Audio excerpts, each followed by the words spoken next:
Hey Nash, what should we make? Let's make an elevated nostalgic fusion and do a more mature version of the classic cut-up hot dogs and cheap mac and cheese. All right, let's make an adultified hot dog mac and cheese.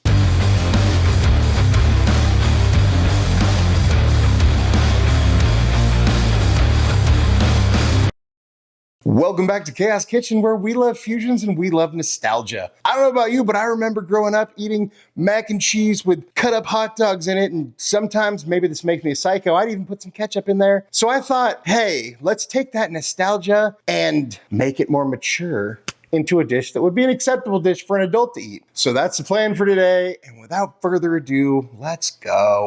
So we're gonna start with our ketchup compound butter. I don't know, for lack of a better term. Make sure your butter's softened, otherwise this isn't gonna work very well. So that's 1 stick of butter or 1/2 cup. Then we want to do about 1/4 cup of ketchup, a little bit of Dijon, just a little bit of yellow mustard, just to give it a little bit more complexity of flavor, a little bit of garlic paste, pinch of sugar, I'm not really sure why, pinch of salt, some fresh ground black pep, and a dash of pixie dust. And then we just blend this guy until smooth.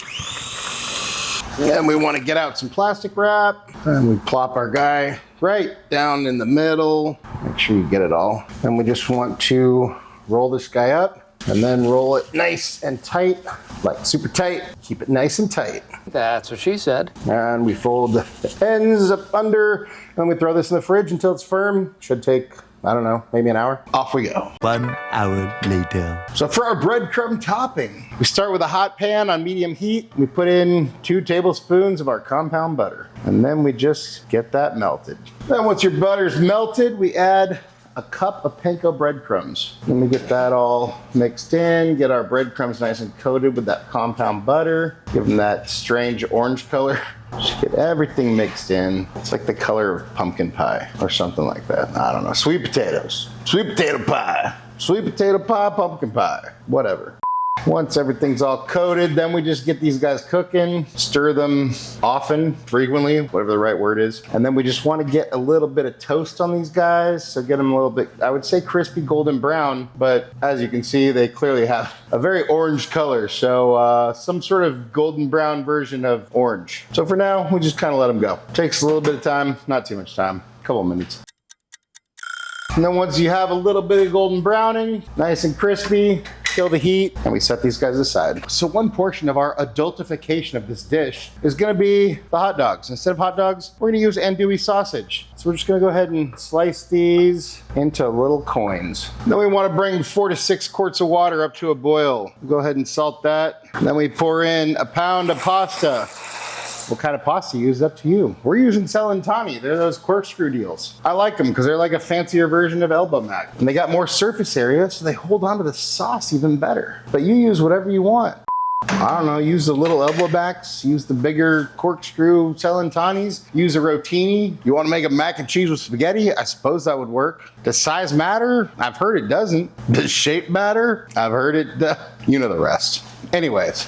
Once that comes back up to a boil, we want to cook our pasta 1 minute shy of al dente. So for me, that's 10 minutes. But go ahead and check your package directions. As soon as your time's up, kill the heat, and we drain our pasta. Then to a hot pan on medium heat, we throw in our sausages. And these guys are already cooked, so we don't need to cook them for cooking's sake. We're just trying to get these guys a little bit of color, a little bit of flavor. Nothing too crazy. These are our adult versions of hot dogs, you know. I assume you do the same thing with hot dogs, unless you're super lazy. But nah, who am I to judge, you know? You do you, boo. When they have a little bit of color on them, we can go ahead and flip them. Once you guys have some good color on them, we can kill the heat and pull them out. So for our cheese, we're gonna use 4 kinds of cheese. So we go ahead and grate some mozzarella, some Gouda, some Gruyere, and some cheddar. Gotta have that cheddar. Don't forget to pay the cheese tax. And then for our cheese sauce, we start with a medium sauce pot on medium heat, and we add in 4 tablespoons of our compound butter. And then we just get that melted. And once our compound butter is all melted, we add in 4 tablespoons of flour. And then we just get that all mixed in. We make our roux. We wanna just mix it until it's kind of nice and smooth. And technically it's until the smell of raw flour goes away. But this smells strongly of other things because it's compound butter. So we just sort of mix it in until we get a nice sort of smooth paste of a roux. Then we have 4 cups of a mixture of 3 cups milk and 1 cup cream. I put a little bit of sodium citrate in there. That's an emulsifier. It's just gonna help the sauce emulsify instead of break. But if you don't have sodium citrate, you can just go ahead and throw in a slice or 2 of American cheese to this mix at some point, and that should probably give you the same result, because American cheese is essentially a Mornay cheese sauce that was solidified and turned into slices. So there's a ton of emulsifiers in there is what I'm trying to say. We add a little, stir it in until it's smooth. Make sure you don't have any lumps or clumps. My lovely little lumps. Yeah, none of those. None of those lovely lady lumps. I mean, we like those. We just don't want them in our sauce. And then we just continue the process, add a little, stir it in. And then once you have a smooth liquidy sauce, you could probably get away with just dumping the rest of your milk mixture in there. Then we want to add in some white pepper and some pixie dust. Get that all stirred in. Then we want to bring that up to a light simmer and just let this cook for a few minutes, stirring regularly. Don't want anything to burn until it thickens a little bit and reduces a little bit. And once your sauce is thickened and reduced a little bit, then we lower the heat. And then I mixed up all our cheeses. So we take our cheese and we just add it a little bit at a time. So add a little bit, stir it in until it's melted. And then we just continue that process until you've used like about half of your cheese, maybe like 2/3. We're gonna save the rest for topping before we bake. And once you've used about half to 2/3 of your cheese and you have a nice smooth sauce, nice and ooey gooey, then we can kill the heat and set this aside for now. Then you wanna get out an aluminum pan or some sort of a casserole dish. Make sure and grease it up. That's what she said. And then you're gonna wanna do what I'm about to do in that casserole dish. I'm gonna mix it all up in this glass bowl so you can see everything, but do as I say, not as I do, so you don't unnecessarily dirty another thing to clean.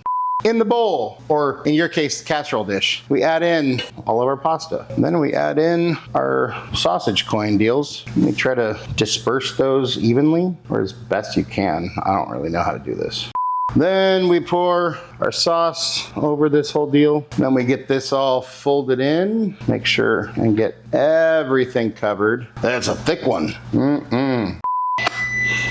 Oh, hey, there's my oven, reminding me to remind you to preheat your oven to 400. Then we take out our greased casserole dish and we transfer all of our pasta into said dish. Then we go ahead and sort of even this guy out a little bit. Then we top this guy with the rest of our cheese. And we then top it with our breadcrumbs. Then we throw this guy into our 400 degree oven for 30 minutes. And here's our guy right out of the oven, bubbling away, smelling delicious, looking good. But as you can clearly see, it's hot AF, so we're gonna let this guy cool.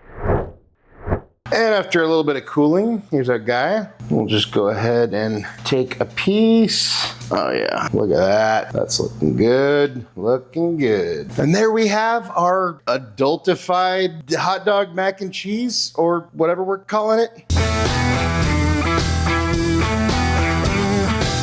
And it's time for a bite. Cheers. It's stupid how good that is considering what we did to make it different. It's rich, it's creamy, it's delicious. It's a fancy mac and cheese, but it still tickles that nostalgia of that old school Kraft mac and cheese with chopped up hot dogs and maybe a little ketchup if you were weird like me. But instead of the hot dogs, you get the sausage, and instead of just adding ketchup, we got that complex compound butter we made, so it adds a bunch of depth of flavor. It hits all the notes. It can be elevated and childishly nostalgic at the very same time. And it's beautiful. Out of 10. And hey, that's what I think. But let's see what Nash thinks. Hey, bud, how you doing? I'm good, man. I got a little bored and murdered some more toys, so you might want to go clean that up. Well, check it out. We made our adultified version of hot dog mac and cheese. And of course, we made a dog-friendly version just for you. Well, here you go. What do you think? I've never had the original kid version, but this is amazing. It's rich, creamy, and cheesy with a ton of added depth of flavor. And that sausage is moi chef's kiss. Anything you want to say to your fans? Sometimes you put walls up not to keep people out, but to see who cares enough to break them down. Nash approves, I approve. Another great mac and cheese fusion. And I think we prove you don't have to eat like a child, but nor do you have to give up your childhood nostalgic, delicious dishes. We can just elevate them and make them more mature. Thank you so much for watching. Really appreciate you all. If you enjoyed this video, go hit the like button. And hey, if you want to check out some of our other cool fusion videos, go check them out somewhere over here. And just remember, cook more, eat better, embrace the chaos. Until next time, be good and peace.